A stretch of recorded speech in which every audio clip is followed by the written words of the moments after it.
สบายดี FC เนาะห่างหายกันไปโดนอีกแล้วเนาะคือแป้งต้องบอกแบบนี้เนาะแป้งกับบ่ค่อยได้มีเวลาที่จะไปถ่าย YouTube เลยเนาะเนื่องจากว่าแป้งกับติดภารกิจหลายๆอย่างเนาะกับเคลียร์เวียกส่วนตัวอีกอย่างหลายๆอย่างเดี๋ยว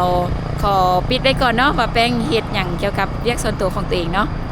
เนื่องจากว่าเป็นอย่างจึงบ่ได้มาถ่ายคลิปตามสถานที่ต่างๆให้ FC เบิ่งเนาะแต่ที่จริงแป้งก็ยังคงคิดฮอด FC คือเก่าเนาะคิดฮอดตลอดเลยบ่ได้มาเฮ็ด YouTube จังซี่แป้งกะเหงากะเงียบไปอีกแบบนึงเนาะแต่ว่ากะขอขอบใจเด้อนำ FC บรรดาอ้ายๆเนาะผู้ที่เพิ่นเป็นเพื่อนแป้งเป็นหมู่แป้งอยู่ใน Facebook เนาะเพิ่นก็คอมเมนต์กันเข้ามาอยู่ว่าบ่เห็นอันสาวแป้งหั่นลงคลิปตนแล้วเนาะก็ขอขอบใจเนาะที่ยังถามถึงแล้วก็ทักทายกันเข้ามาเรื่อยๆเนาะแล้วแป้งขออนุญาตใช้พื้นที่นี้เนาะขออธิบายชี้แจงเนาะก็คือ Facebook ของแป้งกับเป็น Facebook ของส่วนตัวเนาะที่แป้งให้ความสำคัญเกี่ยวกับพื้นที่ตัวนี้ก็จะเห็นมีหลายๆคนเนาะที่แปลกหน้าที่แอดแป้งเข้ามาแล้วแป้งขออนุญาตขอบ่ฮับเนาะถ้าว่าอยากติดตามแป้งก็สามารถกดติดตามได้เนาะแต่ว่าแป้งบ่สามารถฮับเนื่องจากว่าแบบแป้งกับบ่ฮู้จักว่าไผเป็นไผมาจากช่องทางใดๆเนาะแต่จังไหนแป้งก็ขอบใจหลายๆเนาะที่แบบติดตามแล้วก็แอดเข้ามาอยากรู้การเคลื่อนไหวของแป้งทาง Facebook ถึงว่าบ่ได้เคลื่อนไหวใน YouTube กับทาง Facebook เนาะแต่ว่าก็สามารถกดติดตามได้แต่ว่าขออภัยน้ำหลายๆอีกครั้งหนึ่งเนาะที่แป้งบ่สามารถทับแอดมาเป็นเพื่อนได้เนาะก็เป็นจังได๋ก็มื้อนี้เนาะแป้งก็สิออกไปรัก21ไปบ้านอ้ายเพราะว่าบ่แม่นบ้านอ้ายอุ๊ยขอโทษเนาะคือเป็น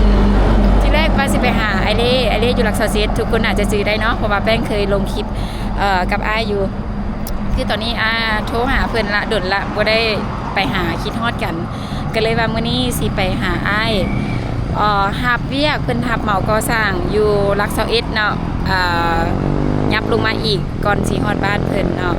เดี๋ยวมื้อนี้แป้งสิไปถ่ายบรรยากาศไปเบิ่งเพิ่นฮับเหมาก่อสร้างเฮ็ดห้องพักหรือว่าเป็นอยู่ลาวเอิ้นว่าเป็นห้องแถวนั่นแหละเนาะเดี๋ยวสิไปถ่ายบรรยากาศเบิ่งว่าการเฮ็ดเวียกของเพิ่นเนี่ยเป็นแนวใดแป้งก็อยากไปเบิ่งว่าฮอดขั้นตอนใดละพอดีเพิ่นคิดฮอดน้องสาวก็เลยโทรหากันก็เลยมื้อนี้มันตรงกับวันอาทิตย์แดเนาะแป้งก็เลยว่ามีเวลาแดกันสั้นกะเดี๋ยวเอาออกไปกันเลยเนาะโอเคไป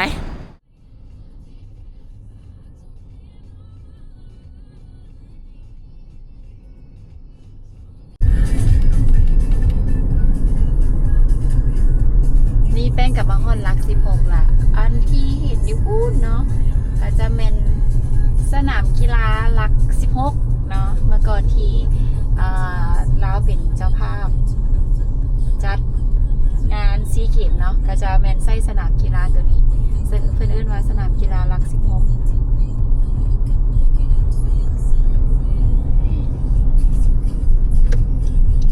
แต่แป้งจะจอดให้เบิ่งเนาะอันนี้ก็เป็นทางเข้า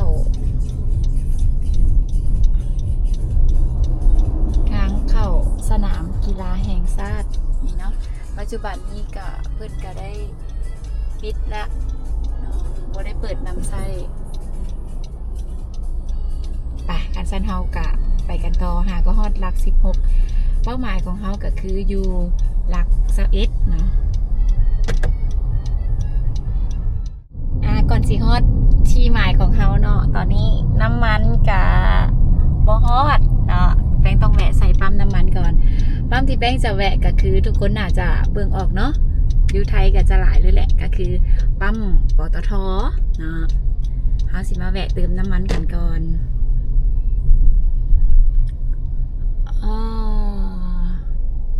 เต็มเบิดโอเครถออกพอดี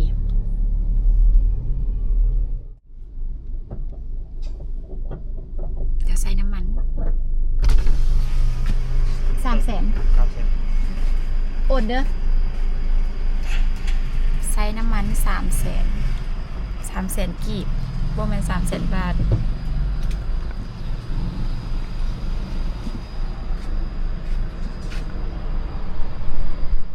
ที่แป้ง มักมาใส่ปั๊มน้ำมันอยู่นี่เนาะ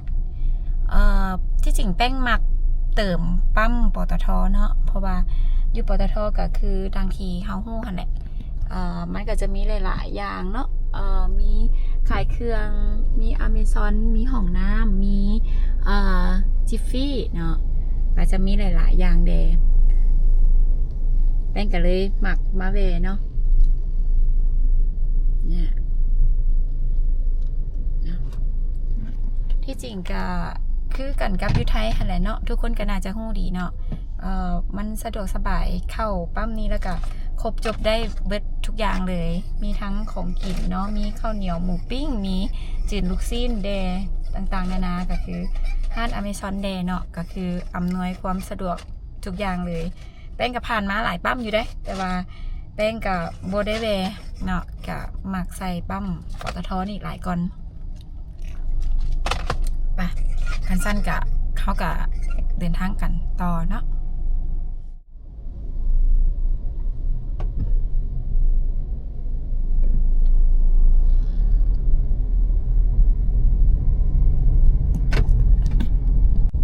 นี่เขากับเริ่มเข้าเขตของลัก21แล้วเนาะคือเส้นนี้เนี่ยแป้งจะบอกว่าเป็นเส้นลักที่เขาเดินทางไปภาคใต้ก็คือแข่งภาคใต้ของเราเนาะก็จะเป็นเส้นที่ไปปากสันคำมวนสวรรณเขตปากเซจำปาซักเนาะตอนนี้จะแมนเส้นทางเส้นนี้เลยเส้นทางก็จะโบคอยดีปันไดเนาะเขตนี้ก็คือเขตลัก21ก็คือจุดที่แป้งจะไปหาอ้ายหันเนาะ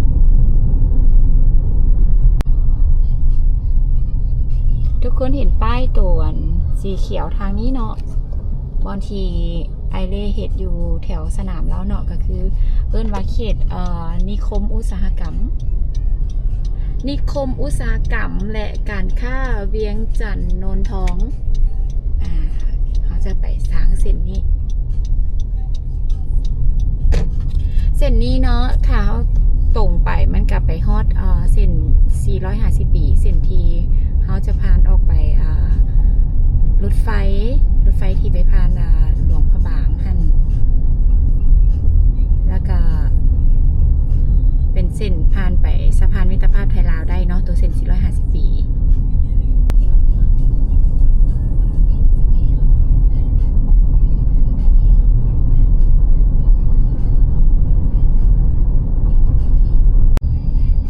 อยู่ทั้งหน้านั่นก็จะเป็น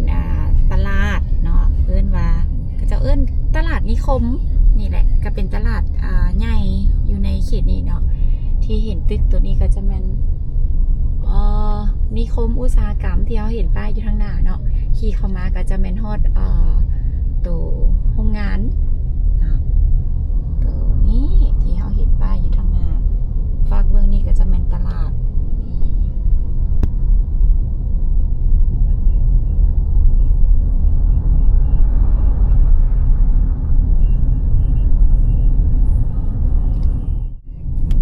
แป้งก็เป็นเลี้ยวรถไปยูเทิร์นมาแล้วเนาะจากโรงงานนิคมก็จะบ่ไกลหลายเนาะ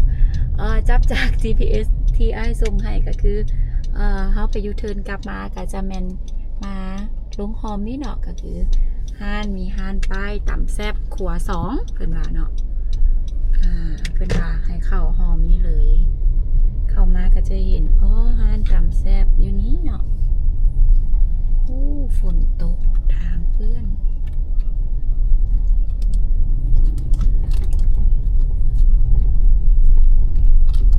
เข้าไปน่าจะประมาณ200 เมตรน่าจะฮอด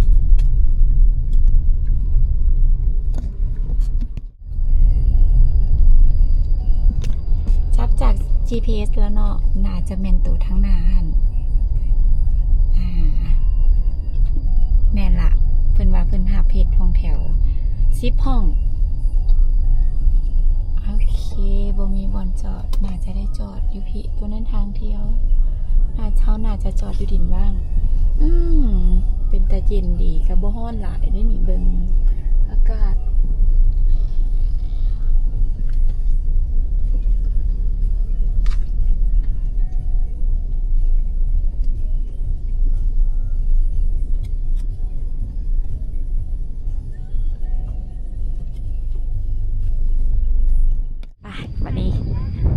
เบิ่งหน้างาน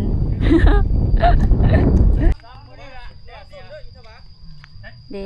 เพิ่นกำลังเอาหลังคาขึ้น ห้องแถวที่เพิ่นฮับทั้งเบิดตอนนี้มีอยู่10 ห้องเด้ปูนไอเล่นะตัวน้อยๆดำๆง้อยอยู่เทิงหลังคาพุ่นเป็นจังใดหัวหน้าจ้างได้เด้อทีมงานนี่น่ะสร้างมีคุณภาพเด้ทีมงานเพิ่นมี6-7 คนนี่แหละพุ่นไอเล่นะพุ่นเด้เป็นก็มีคนงานนอนเฝ้าแคมนอนเฝ้าเครื่องแล้วมื้อใดนี่หลังคานี่แล้วมื้อใดนี่หลังคานี่แล้ว3 มื้อพูดพัดละแล้วมื้ออื่นแล้วมื้ออื่นแล้วก็แล้วมื้ออื่นมันสินมื้ออื่นหยุดได้เนาะมื้ออื่นพักมื้อนี้สินน้อยมื้อนี้14โซดิ้วนะแม่สู้ๆนะอยู่ถึงน่ะสู้ๆฝุ่นสู้ๆอยู่ถึงฝุ่นฮะนี่ไปอาบน้ำนมเป็นหยังอาบน้ำแร่ใส่น้ำนมเนาะดำหลายสู้กระดาษทรายนะแป้งกระดาษทรายทู่ดีๆแล้วเอากระดาษทรายบอกคัดผิวเราหันโอ้ข่าวเจาะเด้แล้วยังจะแพนนี่กำลังเอาแพนขึ้นเอาสีมาทาบ่นี่ซ้ำนี่แล้วก็ยุดมือเป็นบ่นี่ลงทำไงกันกินเบียร์ยุดอยากยุดก็ยุดเลยเนาะหัวหน้ากระโตลูกน้องกระโตอยากยุดก็ยุดแหละโอ้ยมันนั่นน่ะเราขึ้นได้ทำนี้โอ้ยมุงแทบบ่ได้มีอย่างไหนนะ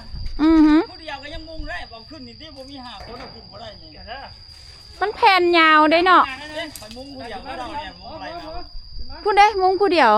ไอเล่เราว่าเราเห็ดคนเดียวเด้อโอ้เก่งลมพี่น้องเอ้ยเย็นโอ้เพราะว่าบรรยากาศเนาะอยู่กลางทุ่งนาเลยนะเดี๋ยวแป้งแซ่เบิ่งบรรยากาศเด็กนั่นก็เป็นทุ่งนาอันนั้นก็เป็นกระเจ้าเห็ดทองแถวเขตนี้เห็ดทองแถวหลายเนาะเนื่องจากว่าก็น่าจะคนหลายเพราะว่าทางนอกก็เป็นโรงงานแล้วก็ตลาดที่แป้งถ่ายให้เบิ่งหั่นแหละเนาะบรรยากาศก็บ่แออัดโล่งๆ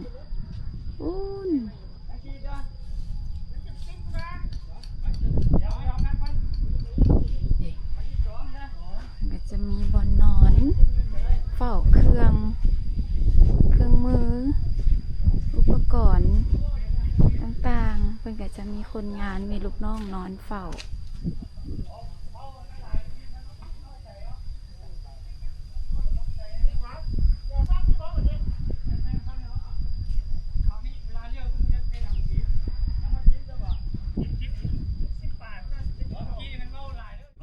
ลงมาอันผักหยกทีมงานเฮาลงมาผักหยกก่อนมาสิเด้เมื่อยมากินน้ำวะเมื่อยเนาะเมื่อยสู้โอ้ในสร้างเฮาทีมงานคุณภาพตัวนี้นะมีก็สั่งครับเงียนเรียกอยู่ใส่ฮับเมาได้เด้อนี่เด็กหัวหน้าฮับเมาแล้วก็ฮับเมานำเฮ็ดโบเก่งแต่ว่าเฮ็ดตีเอานี่เด้เบิ่งฝีมือมาเฮ็ดเด้มาเฮ็ดโบเก่งนี่เด้คุณน่ะงามตัวหนามุงน่ะบ่มีบอนติเลยนี่แผ่นยาวจังสิบ่ต้องย่านมันหัวมันอย่างเลยเนาะบ่มีห้อยต่อนะเขากระมุงอะไรซิ่งคือกันประหยัดกันไปหลายเติมอันเขาอันนั้นเจ้าเจ้าอันนั้นแต่ผมค่อยปุ๊บน้อย1 แผ่น 1ก็ยังบ่มีเพิ่นปรับหน้าดินเกี่ยมสถานที่ไว้ตั้งโต๊ะเด้ทีมงานเพิ่นไปเอาเบียร์มาเพิ่นสิกินเบียร์กันเด้เพิ่นสิใส่โต๊ะนี่เด้นี่เพิ่นแปลงหน้าดินเรียบร้อยแล้วนี่เด้ง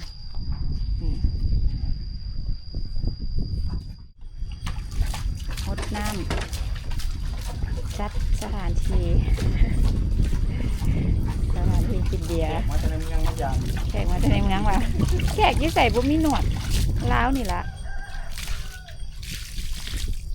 อย่างไรได้น้ำคือเป็นสีนั้น น้ำให้นานเลยเบื่อน้ำตักมาคนเลยน้ำให้นานเลย เขาเจาะวะ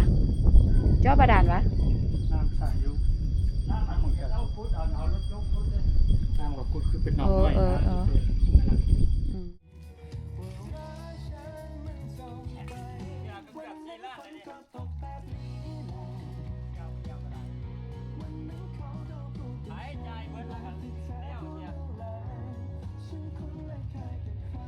เขาตอนเบิกเงินกันแล้วเบิกเงินให้ไอ้น้องให้ซาม ยังเจ้าหาอันเปิดขึ้น เอาเงินเก็บเอาเบิกเงินก็ตั้งเงินเลยหรอ โอ้ยได้เงินหลายแท้นี่ พวกนี้บ่ได้ทุกมื้อ ได้เงินหลายล้านแท้ กระสันนั่นบุกุ้มข้าวมามันจะออกอันนี้ได้กระเจ้าว่าเอาอย่างคือได้ทุกมื้อ ได้ทุกมือเด้อเงิน เอาเฮ็ดดีเนาะขยันเออ เฮ็ดคู่มือได้คู่มือแล้ว แล้วที่เขาเอาแผ่นขึ้นก็ละนั่นหนึ่ง เอากินจอนี่ก็ มั เป็น นไปกิน ซ้ำซะซ้ำมือซะ จะไม่กระเทือ แทนหัน ตัวนี้ มีแต่แนวได้กับได้เนาะ เดี๋ยวเพิ่นใส่เจ้าพิเศษอยู่ ตัวนี้ตัวพิเศษอันตัวพิยกอันนั้นอันไล่วันนึงก็ยังอยู่อันนี้พิยกอันนั้นเมื่อกี้นี่นะ พอไปคุดคุมขี้ต้มล้วน แล้วจุ่มหน่อยพาไปเอาครบอีกคู่นึง นี่ตั้งหอกแน่นอนนี่นะ ไปมานี้มาเบิ่งเพิ่นเอาแผ่นขึ้น ซ้ำแผ่นซ้ำแผ่นเอาขึ้น พอแล้ววันยังเหลือจากแผ่น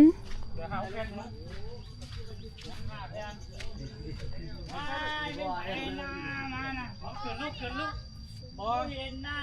ต้องไปทางนี้คมคุณนะผมมา นี่แดดก็ลงละตอนนี้ ท้องฟ้าก็เริ่มมืดมาละ แต่ว่าฝนบ่ตกได้อล่ะ อากาศดีอยู่ เติมบ้าเลยเอาไปล็อกเอิญ ขึ้นนี่ตื่นเลยเก่าแล้วลองเก่าหมดละขึ้นหมดเลยลองเก่าเลย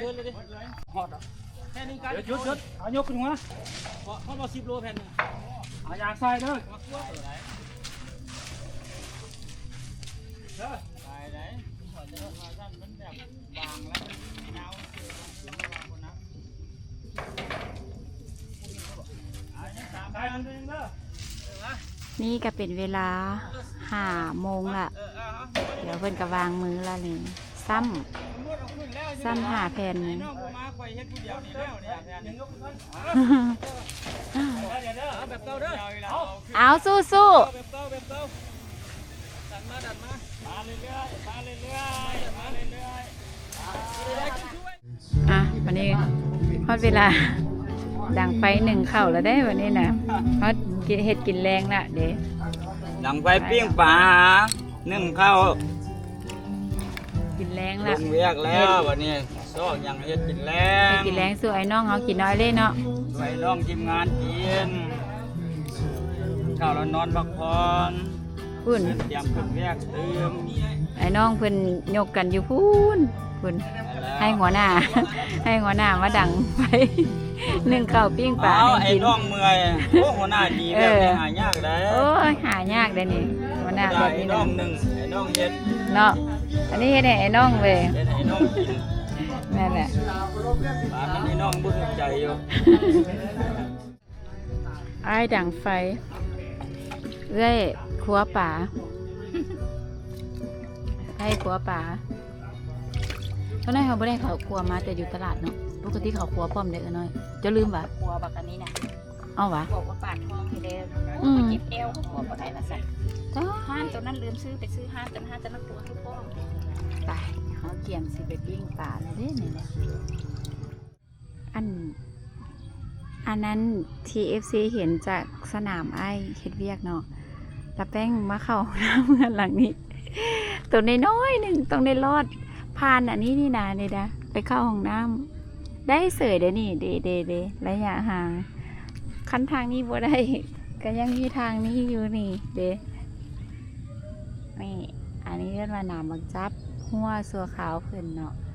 บุกเข้ามาห้องน้ำกำลังสิเตรียมพากันปิ้งปลา นี่ก้อนโบเป็นก้อนหิมะเด้ออันนี้คือก้อนเกลือ บ่หันได้อันนั้นเอาไว้ นี่แหละเพิ่นคำว่าที่มากัดก้อนเกลือกิน เป็นแบบนี้บ่นี่เด็กๆก้อนเกลือนะนี่เอามาใส่ป่า